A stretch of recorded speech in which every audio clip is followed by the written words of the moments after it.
Eto na po yung bagong pan natin mga kahabi. Oh. Malapit na po natin ito matapos. Filtration na lang po yung kulang at isa-cycle po natin to. Tapos pwede na po natin mailipat yung mga isda po natin dito.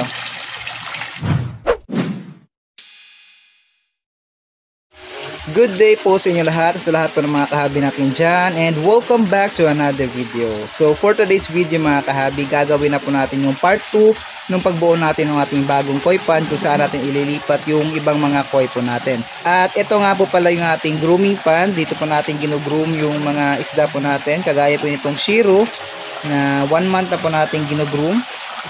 Yan, malaki na po siya. So ito po yung pan natin dito, trapal pan na din po siya. Tapos itong setup po na to, yung pump nasa ilalim, hindi po kasi ito naka bottom drain, kaya ito rin po yung setup na gagawin natin dun sa bagong pan na ginawa po natin. May skimmer din po siya, tapos tatlo po yung kanyang yung parang bottom drain na rin. Ganitong setup din po yung gagawin natin dun. Kung mapapansin nyo rin mga kahabi, napakarami ng aerator or airstone na nilagay po natin dito, kinalat po natin dito sa pan. Tapos naglagay pa tayo ng pump para madagdagan po yung dissolved oxygen dito sa ating pan. At para mas lumamig yung tubig, kasi sobrang init po ng panahon natin ngayon, mabilis mawala or maubos yung oxygen ng mga alagang isda po natin. Kaya ito, ninagdagan po talaga natin ng lakas ng aerator natin. Tapos may pump pa tayo dito, kaya naging okay naman po yung mga alaga natin kahit napakainit po ng panahon natin ngayon.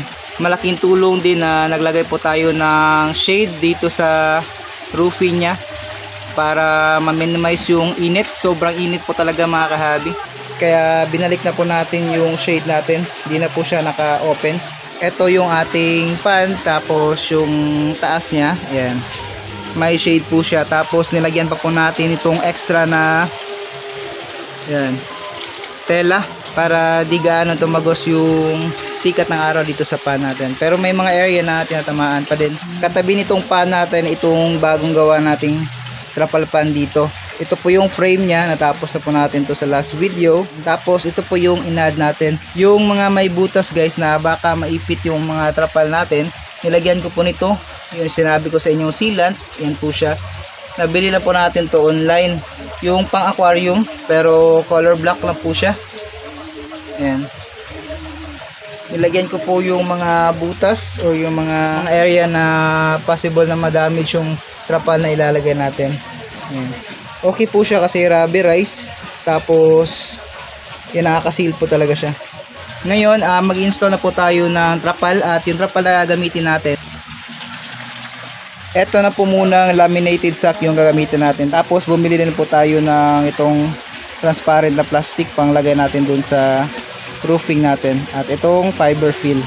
Ngayon nilagyan ko ng extra trapal itong pan natin para double protection po siya sa ating trapal. Manipis na po kasi yung laminated sack, kaya ito po sana din yung gagamitin natin. Galing po ito dun sa trapal pan natin na yung grooming pan natin.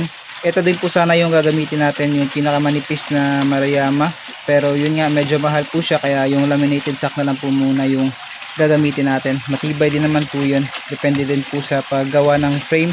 Ito, matibay po yung frame natin, kaya siguro tatagal din po yung laminated sack natin na yun. Itong trapal po na to, galing po ito dun sa isang grooming pan natin. Di ko po tinatapon yung mga trapal na katulad ito, dahil magamit din po natin yung pang first layer pag gagawa ulit po tayo ng isang pan, para may extra protection yung trapal natin. Okay po sana pag color black, pero yun nga, walang available, kaya itong blue na lang po muna yung gagamitin natin. So ngayon install na po natin yung mismong trapal. Yung binili ko po dito ay yung 12 feet yung width nya, tapos yung haba naman is nasa 2.5 meters. Yun po yung sukat para po dito sa pan po natin. Ngayon, para mas mabilis tayo, ilalatag ko na po muna yung trapal natin dito. Ito po yung before, tsaka ito naman po yung after.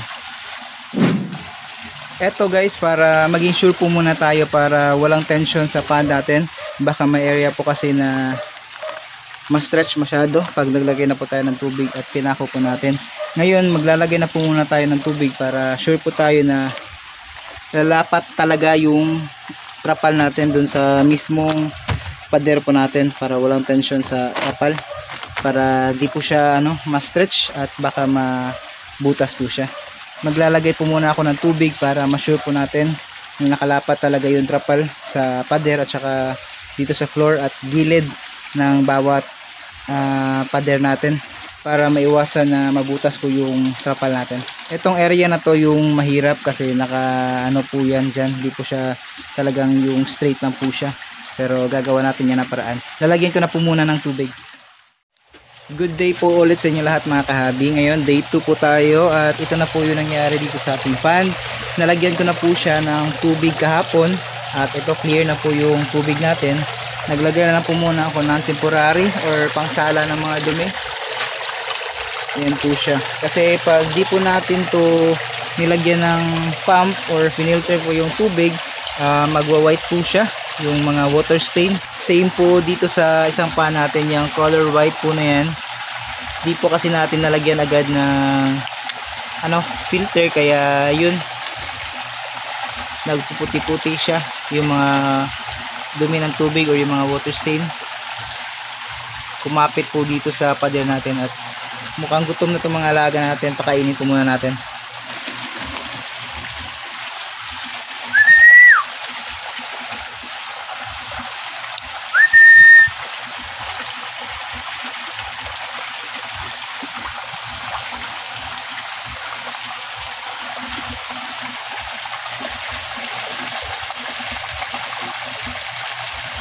Ang laki na itong shiro natin guys.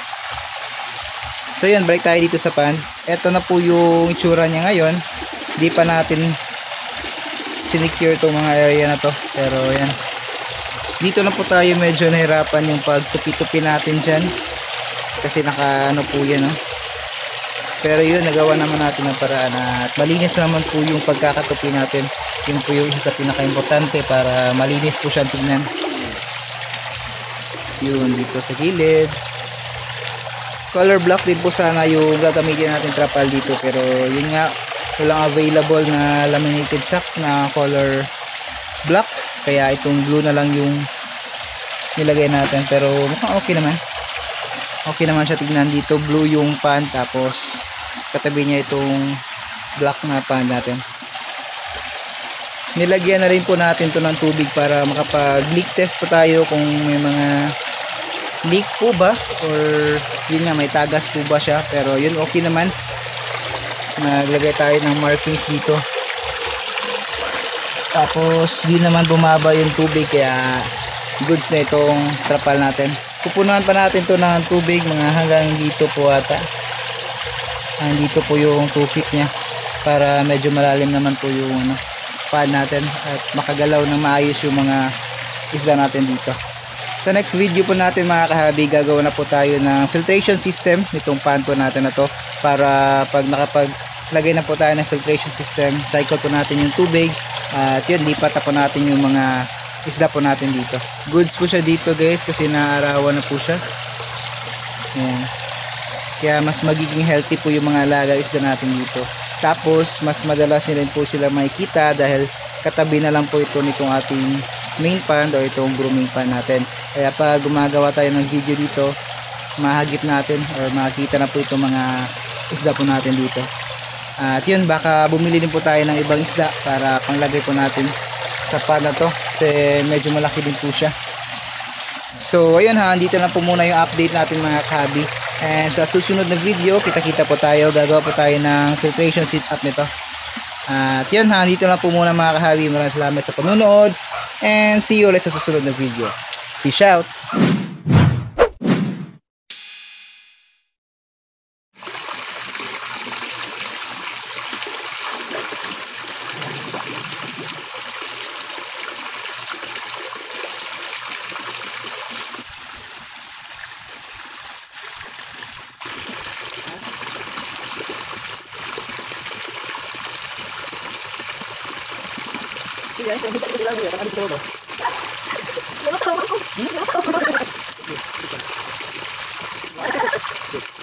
Sige na.